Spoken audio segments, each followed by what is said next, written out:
तवलकार शाखा के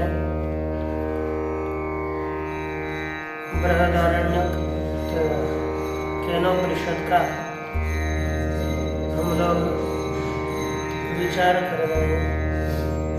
इसका विचार करते हुए जो इस संसार से विरत हो चुका है, आत्म तत्व के जिज्ञासु ऐसे साधक के लिए इस उपनिषद का आरंभ किया जाता है। इसके द्वारा यह जो मृत्यु जिसके द्वारा प्राप्त होती है, ऐसा अज्ञान नष्ट करना चाहिए, क्योंकि उस अज्ञान के अधीन ही संसार होता है इत्यादि बताया। और जो मनुष्य अपने स्वराज्य में अभिषिक्त है, ब्रह्म तत्व को प्राप्त हो चुका है, ऐसा पुरुष किसी को भी नमस्कार करने की इच्छा नहीं करता। वह ब्रह्मास्मि ऐसे बोध से युक्त होने के कारण कर्म करने के लिए भी समर्थ हो। इतना विचार हम लोगों ने देखा था। अब इसके आगे विचार करेंगे। तो देख लीजिए, कहता है कि नहीं आत्मानं अवाप्तार्थम ब्रह्म मन्यमानः प्रवृत्तिं प्रयोजनवतीं पश्यति। आत्मानं अवाप्तार्थम, अवाप्त अर्थात अवाप्त प्राप्त अर्थ जो आत्मा है वही ब्रह्म है। अवाप्तार्थ प्राप्त जो प्रयोजन आत्मा है, उस आत्मा को ही जो मनुष्य ब्रह्म समझता है, अर्थात ये हमको नित्य अवाप्त अर्थ कौन है? आत्मा है। आत्मा नित्य प्राप्त है। नित्य प्राप्त रूप प्रयोजन को ही जो मनुष्य ब्रह्म समझता है, वह प्रवृत्तिं प्रयोजनवतीं न पश्यति। अनेक प्रवृत्तियां होती है, वह अपने प्रवृत्ति को सफल नहीं समझता।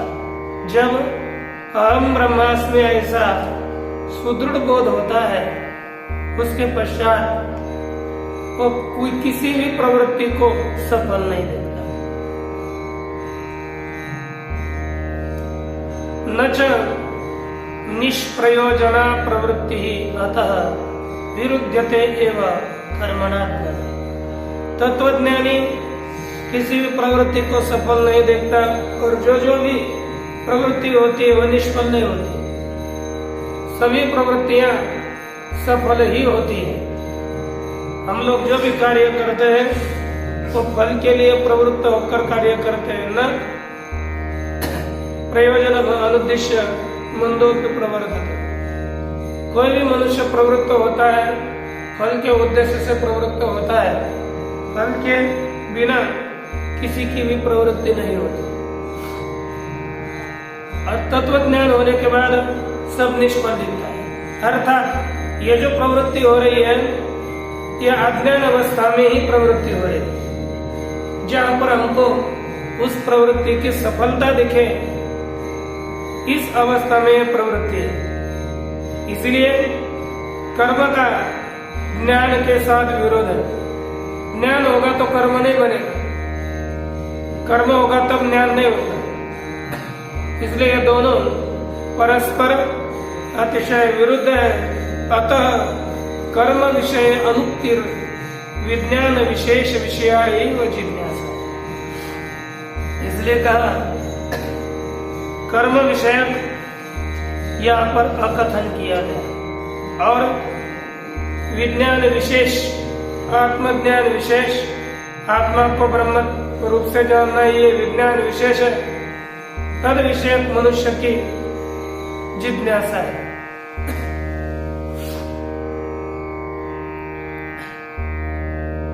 शंका करते हैं कि कर्मानारंभे कर्मानारंभ इति चेत्, फिर तो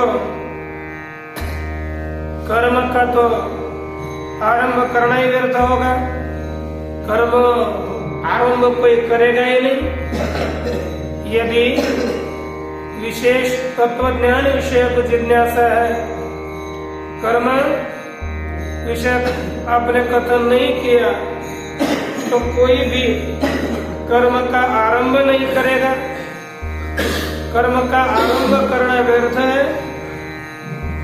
तो उत्तर देते हैं ना, क्यों? आपने कहा न यह पद क्यों दिया? ये कहते कर्म की भी सफलता है। कहा निष्काम संस्कारार्थत्वात्। कर्म कहाँ सफल है? निष्काम पुरुष को संस्कार करने के लिए, अर्थात उसके अंतकरण की शुद्धि के लिए यह कर्म सार्थक है। यदि आत्मविज्ञानेन आत्मा विद्या विषयत्वात् परित्याजयिषितं कर्म तत प्रक्षालनाद्धि पंकस्य दूरात् स्पर्शनं वरम् इति अनारंभ एव कर्मणः श्रेयान् अल्प फलत्वात् आयास बहुलत्वात् तत्वज्ञानादेव च श्रेय प्राप्तेरिति चेत् सत्यम्।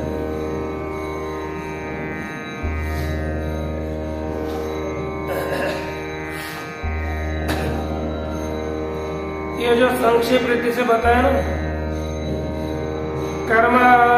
कर्मानारंभ इति चेत् पूर्व पक्ष, और उसका उत्तर क्या दिया? निष्कामस्य संस्कारार्थत्वात्। इसी संक्षेप से बताए हुए अर्थ को सूत्र का विशदीकरण अग्रिम पंक्तियों में भगवत भाष्यकार जी करते हैं।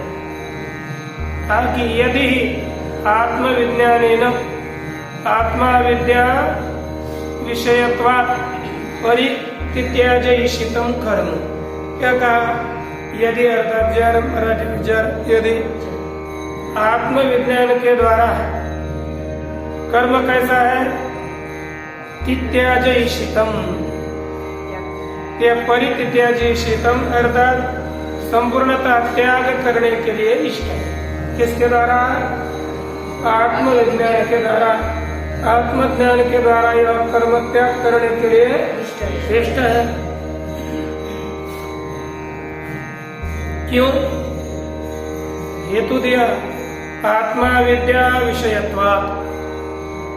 आत्मा विषय जो अविद्या, बस अविद्या का विषय कर्म है, ठीक है नहीं? आत्म विषय अज्ञान, आत्म विषयक अज्ञान से जन्य कर्म है, इसलिए तत्वज्ञान के द्वारा त्याग करने के लिए इष्ट है।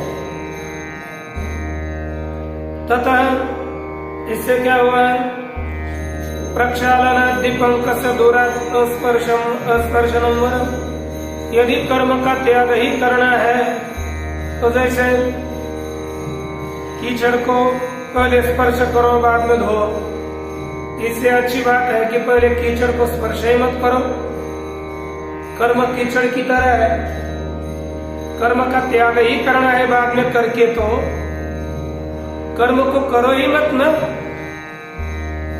है कि नहीं? इधे अनारंभ एवं कर्म, इस तरह से कर्म का आरंभ अनारंभ ही हो, कर्म का आरंभ करना ही व्यर्थ है। श्रेय यही श्रेयस्कर है, कर्म का आरंभ न करना यही कल्याणकारक है, क्योंकि बाद में तो छोड़ना ही है ना, पहले ही छोड़ दे। जैसे आप लोग पहले संदेह हो गए छोड़ देते हैं तत्वज्ञान के पहले, है ना? आप अगर पहले छोड़ देते नहीं, पूर्व पक्ष का पक्ष संभाल रहे, किसी न किसी को संभालना चाहिए, क्योंकि पहले ही कर्म छोड़ना ही श्रेयस्कर है। क्यों? और भी हेतु दिया, अल्प फलत्वात्। अरे उसका फल क्या है? अल्प है, तत्वज्ञान का फल मत है, बस आयास बहुलत्वात्, बहुत प्रयास करना पड़ता है। सुबह सुबह उठो, पानी लो ठंडी, संध्या करो, है ना? कितनी समस्या होती है। उठाने के बाद पुनः जाकर उसमें घुसो, है ना? ये बहुत प्रयास करना पड़ता है। और तत्वज्ञानादेव च श्रेय प्राप्त है। और क्या होता है? तत्वज्ञान से श्रेय की प्राप्ति होती है, कर्म से श्रेय की प्राप्ति तो नहीं होती। इसलिए कर्म का आरंभ करना न आरंभ करना ही श्रेयस्कर है। इति चेत, ये किसका व्याख्यान हो गया? अनारंभ इति चेत, इस पद का अभी दे उत्तर क्या दिया? निष्काम से संस्कारार्थत्वात्, उस पद का व्याख्यान आगे करते हैं। सत्यम एतद विद्या एतद अविद्या विषयम कर्म अल्प फलत्वादि दोषवत बंध रूपेण सकाम। सिद्धांत ने कहा बरोबर, तो थोड़ा ठीक बोलता है, आधा ठीक बोलता है और आधा गलत बोल रहा है। क्या इतना ठीक है क्या? एतद अविद्या विषयम कर्म, यह अविद्या का विषय कर्म है। और अल्प फलत्वादि दोषवत, यह अल्प फलत्व इत्यादि दोष वाला है, इसमें दोष है। क्या? अल्प फल मिलता है इसका, यही इसका दोष है। पुनः कैसा है? बंध रूपंच सकाम से, सकाम पुरुष को बंध देता है, सकाम पुरुष को बंधन करने वाला यह कर्म है।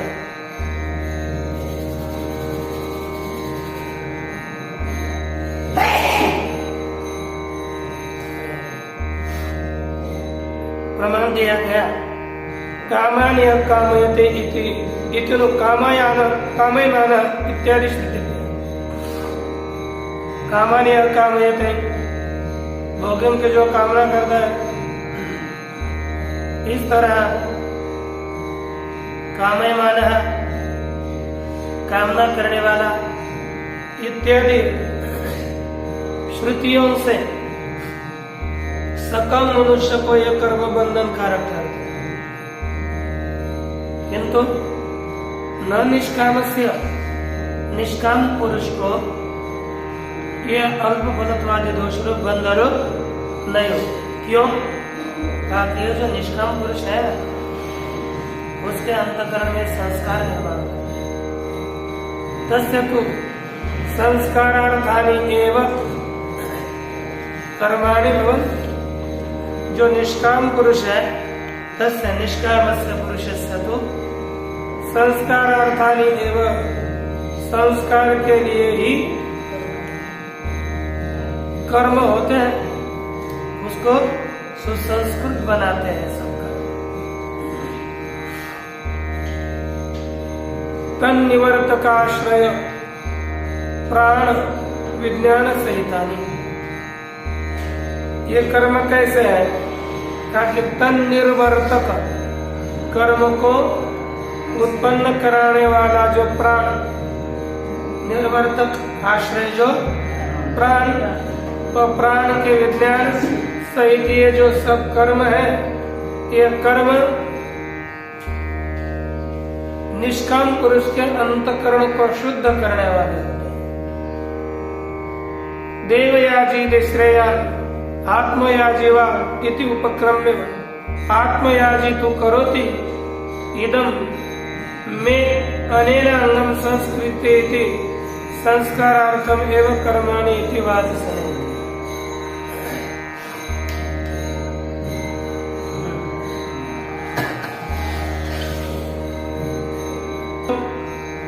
कर्म है, सभी कर्म संस्कार के लिए है। यह बताते कि देवयाजी श्रेया आत्मयाजी वा, एक आरंभ किया देवताओं के लिए कर्म करने वाला श्रेष्ठ है अथवा आत्मयाजी श्रेष्ठ है। टीका में लिखा फल कामनाया देवानिव यजते सकिम श्रेयन उत आत्मशुद्ध्यर्थम एव स्वर्गाद्या शब्दम यत्वा यो यजते स आत्मयाजी श्रेय। कौन श्रेयस्कारक है, कौन श्रेष्ठ है? फल की कामना से जो देवताओं का यजन करता है वह श्रेष्ठ है, अथवा अंतःकरण की शुद्धि के लिए स्वर्गादियों की आसक्ति को छोड़कर कर्म करने वाला यह साधक श्रेष्ठ है। यह प्रश्न करके उत्तर दिया आत्मयाजी तू करोति, अर्थात आत्मयाजी श्रेयस्कर है, ऐसा निरूपण किया। इदम में अनेन अंगम संस्कृत, यह कर शतपथे काम अनुघात सहितम में मम अंगम अनेन कर्मणा संस्क्रियते। इस कम कर्म के द्वारा यह मेरा जो अंतःकरण है वह संस्कार युक्त किया जाता है। इस तरह से संस्कार के लिए, अंतःकरण शुद्धि के लिए कर्म करता है। यह बृहदारण्य उपनिषद में बताया गया। महायज्ञेश यज्ञेश ब्राह्मीण क्रियते तनु यज्ञो दानम तपश्चैव पावनानि मनीषिणाम्। महायज्ञ और यज्ञों के द्वारा इयम तनु ब्राह्मी क्रियते। महायज्ञ और यज्ञों के द्वारा यह शरीर कैसा किया जाता है? ब्राह्मी अर्थात ब्रह्म ज्ञान के योग्य बनाए जाते हैं। यह करने चाहिए। यज्ञो दानम तपश्चैव पावनानि मनीषिणाम्, यही बताया गया कि गीता में भी यज्ञ, दान और तप ये मनुष्यों को भी पवित्र करने वाले हैं, अर्थात यह अंतःकरण शोधन है इत्यादि स्मृति प्रमाण भी है।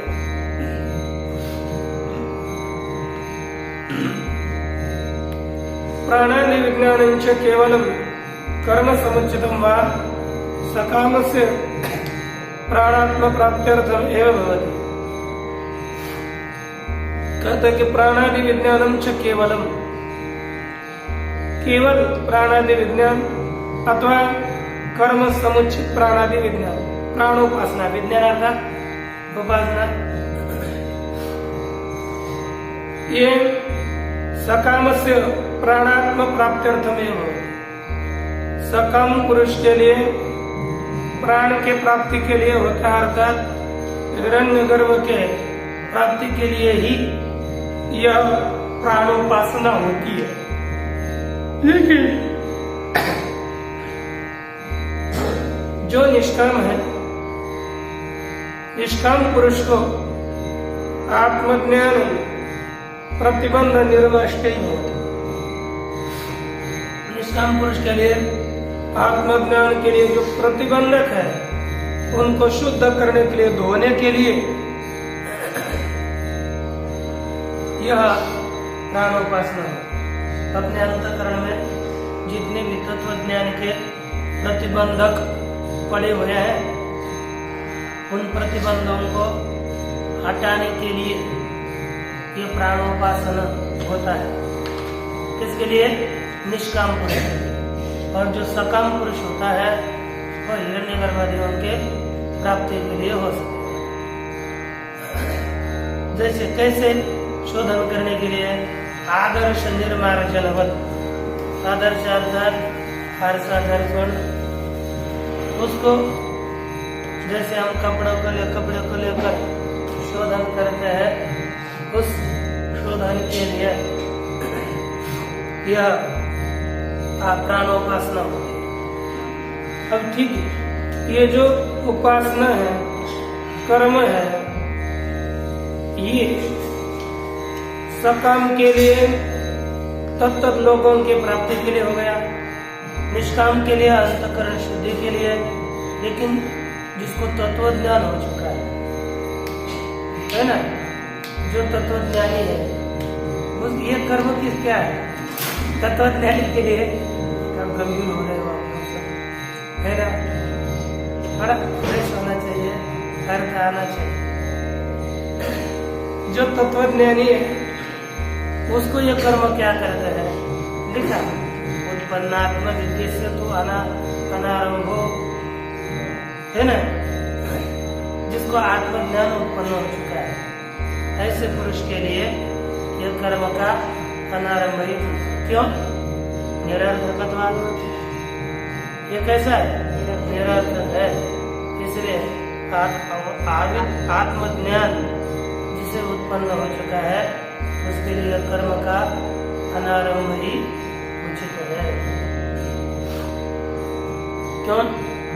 क्योंकि वो कर्म करते हैं, कर्मणा बद्धते विद्या च विमुच्यते तस्मात् कर्म न कुर्वन्ति यतः पारदर्शिनः। कर्म के द्वारा मनुष्य बद्ध होता है और विद्या के द्वारा मुक्त होता है। इसलिए पारदर्शी, पार जो परमात्मा है, उस तमसा परः जो पार परमात्मा है, उस पार को जानने वाले, जिससे आत्मा का, जिनको आत्म तत्व का साक्षात्कार हो चुका है, ऐसे यति कर्म न कुर्वन्ति, कर्म नहीं करते। लिखा क्रियापदश्चैव पुरस्तात् संन्यासश्च तयोः संन्यास एवाप्यरिच्यते। क्रियापदश्च पुरस्तात्, पहले क्रिया मार्ग, बाद में संन्यास। पहले क्रिया मार्ग, उसके बाद कर्म का त्याग। इन दोनों का विचार करेंगे तो कौन श्रेष्ठ है? इसका संन्यास है वह श्रेष्ठ। संन्यास ही कर्म का शास्त्र विहित से, शास्त्र के विधान से त्याग करना ही श्रेष्ठ है। ये कर्म ज्ञान के लिए उपाय है। कैसे है ये तो सब बताएंगे, लिख दे। इति त्यागे नहीं के अमृतत्व मानस, इस तरह से बताया, त्याग के द्वारा ही कोई कुछ लोग अमृतत्व को प्राप्त हो चुके हैं।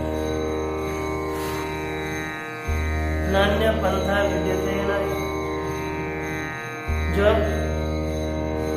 अयनाय अन्य पंथा न विद्यते। इस आत्म तत्व की प्राप्ति के लिए दूसरा कोई मार्ग नहीं है। इत्यादि श्रुतिभ्य न्यायाच्च, इत्यादि श्रुतियों से और न्याय से कर्म की अपेक्षा से कर्म का त्याग भी श्रेष्ठ बताया गया है ना। उपाय भूतानि कर्माणि संस्कार द्वारेण ज्ञानस्य। सभी कर्म ज्ञान के उपाय है, लेकिन कैसे? संस्कार के द्वारा, अंतःकरण शुद्धि के द्वारा कर्म ज्ञान के कारण होते हैं, साक्षात नहीं है। ज्ञानेन तु अमृतत्व प्राप्ति है। ज्ञान के द्वारा मनुष्य को अमृतत्व की प्राप्ति हो जाती है, मनुष्य मुक्त होता है। क्या प्रमाण? अमृतत्व भी विन्दते विद्या विन्दते अमृतम इत्यादि श्रुति स्मृतिभ्यश्च अमृतत्व को प्राप्त कर लेता है, विद्या के द्वारा अमृतत्व को प्राप्त करता है।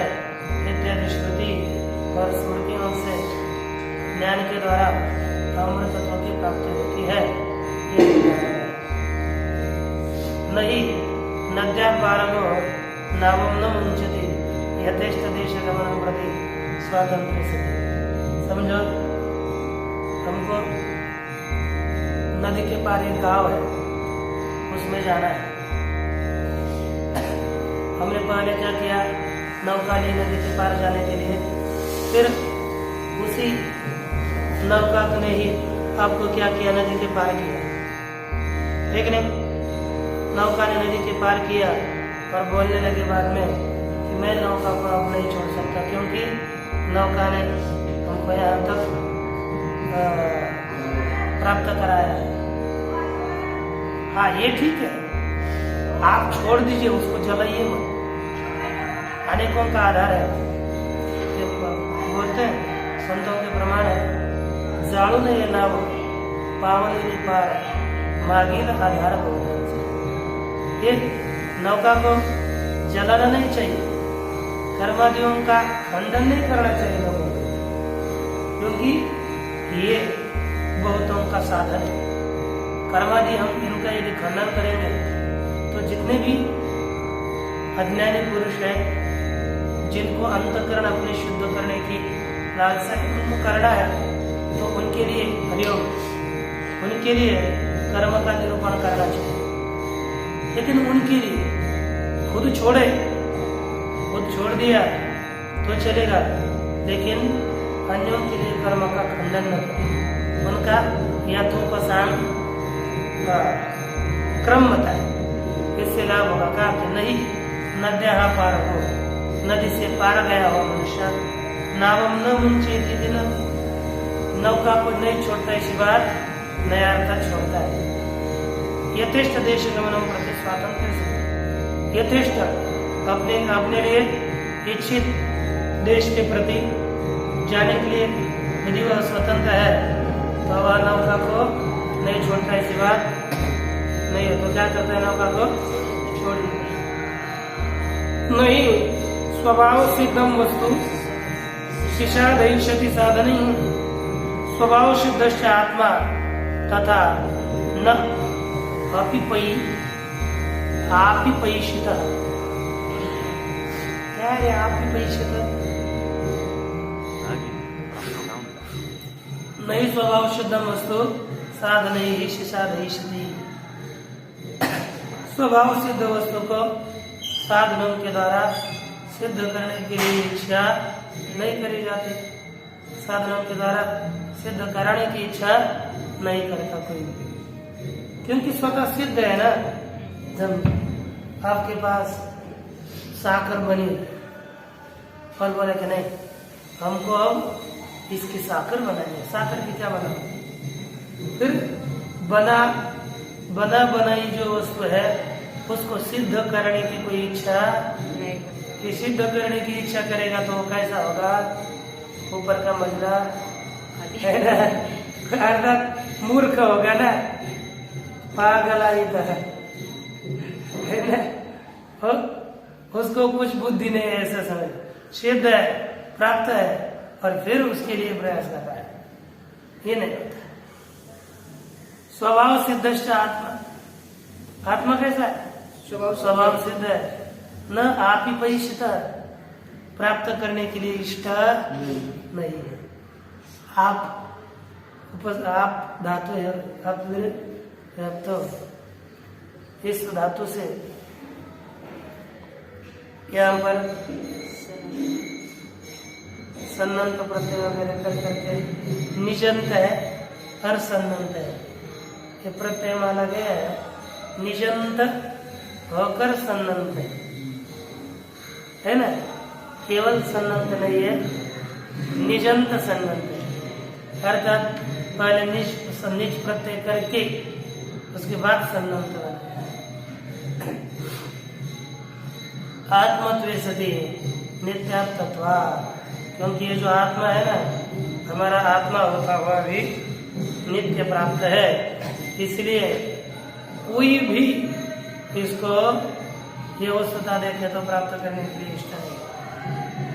नापि विचिकार ईशित, यह आत्मा विकृत करने के लिए भी इष्ट नहीं है। क्या आत्मा में कुछ विकार होता ही नहीं, तो उसको विकृत क्या करेंगे, उसमें परिवर्तन क्या करेंगे, वे विकृत करने के लिए भी इष्ट नहीं है। क्यों? आत्मा वो आत्मा होता हुआ नित्य है, और नित्य में किसी प्रकार का विकार नहीं। फिर कहा गया अविकारित्वात्, अविषयत्वात्, अमूर्तत्वात्। यह आत्मा अविकारी है, अविषय है और अमूर्त है। विकारी, विषय और मूर्त वही विकार को प्राप्त होता है, वो विकार करने के लिए इष्ट होगा, दूसरा नहीं। और श्रुतेश्च, ऐसे श्रुति प्रमाण भी न वर्धते कर्मणा इत्यादि, वह कर्म के द्वारा नहीं बढ़ता इत्यादि श्रुति प्रमाण भी। स्मृतिश्च अविकार्यो यम उच्यते, स्मृति प्रमाण भी है, क्योंकि यह आत्मा अविकारी कहा जाता है ना, अविकारी है, इसलिए इसमें कोई परिणाम विकार नहीं होगा, विकार करने के लिए इष्ट नहीं है। आगे लिखा न च संचिकीर्षिता, संचिकीर्षिता अर्थात संकरित करने के लिए इष्ट है, संस्कार करने के लिए इष्ट है। ये आत्मा में 4 प्रकार की जो क्रिया है ना, उत्पाद्य आत्मा नहीं है, आप्य नहीं है, पुनः विकार्य नहीं है, और संस्कार्य भी आत्मा नहीं है, यह बताते हैं।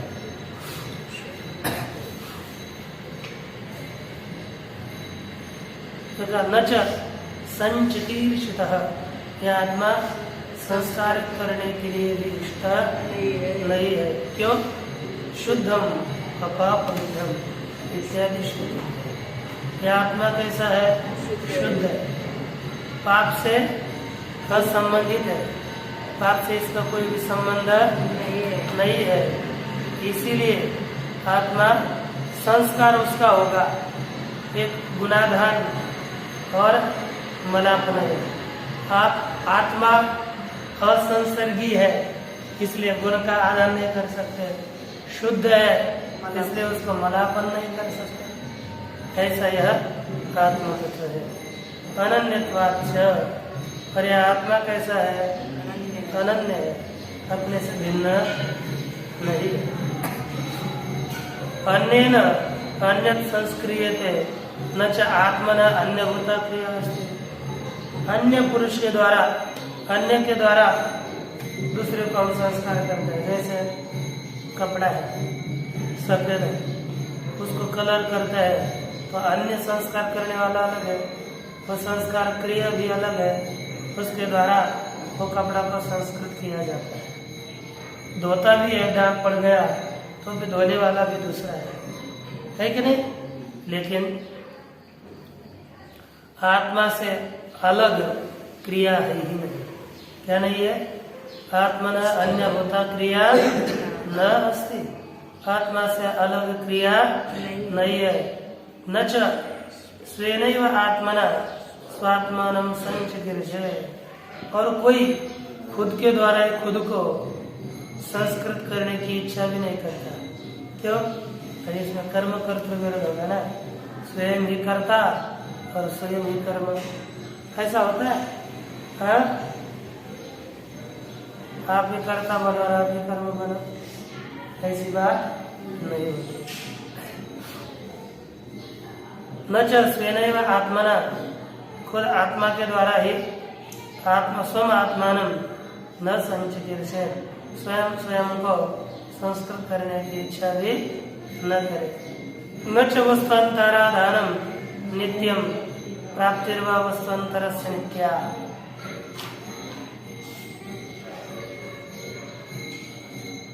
कहते हैं वस्त्वन्तराधानं नित्यम, यही है ना? और क्या पंक्ति है?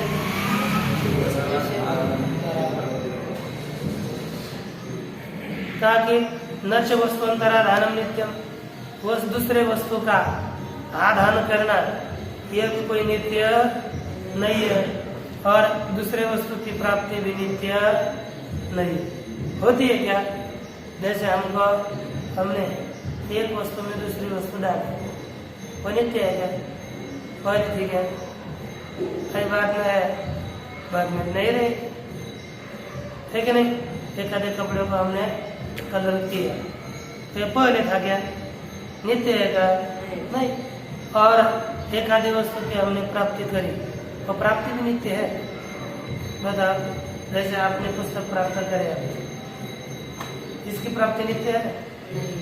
नहीं है। ये जब तक है तो है, बाद में अप्राप्त हो जाएगा, बाद में इसकी प्राप्ति स्थिर नहीं होगी, नित्य प्राप्ति नहीं है। नित्य तुम च इष्टम मोक्ष से, और हमको मोक्ष कैसा है? नित्य रूप से इष्ट है। कैसा इष्ट है? नित्य रूप से इष्ट है। मोक्ष नित्य चाहिए। अतः उत्पन्न विद्यस्य कर्मारंभ अनुपन्ना, इसलिए जिसको ज्ञान हो चुका है ऐसे पुरुष के लिए कर्म का आरंभ करना अनुचित है। अतः व्यावृत्त बाह्य बुद्धि है आत्मविज्ञानाय केनेशितम इत्यादि आरंभ, अर्थात ये उपनिषद किसके लिए आरंभ की? जिसकी बाह्य पदार्थ विषय बुद्धि निवृत्त हो चुकी है, ऐसे पुरुष के लिए केनेशा, ऐसे पुरुष को आत्मविज्ञान के लिए, किस लिए? आत्मा का ज्ञान होने के लिए केनेशितम इत्यादियों का आरंभ किया गया है। प्रवृत्ति लिंगाद विशेषार्थ प्रश्न उपपन्न। क्या प्रश्न उत्पन्न हो गया?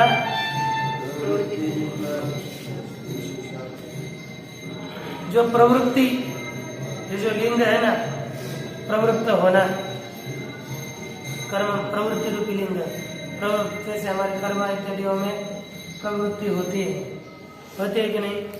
तो यहाँ पर इससे निश्चित हो गया कि विशेष अर्थ को पूछने वाला प्रश्न, केनेशितम पतति प्रेषितम मनः, ये जो प्रवृत्ति रूपी लिंग है, केनेशितम पतति प्रेषितम मनः, ये जो प्रवृत्ति बताए ना, ये प्रवृत्ति रूपी हेतु से विशेष अर्थ को पूछने वाला यह प्रश्न है, यह ज्ञात होता है।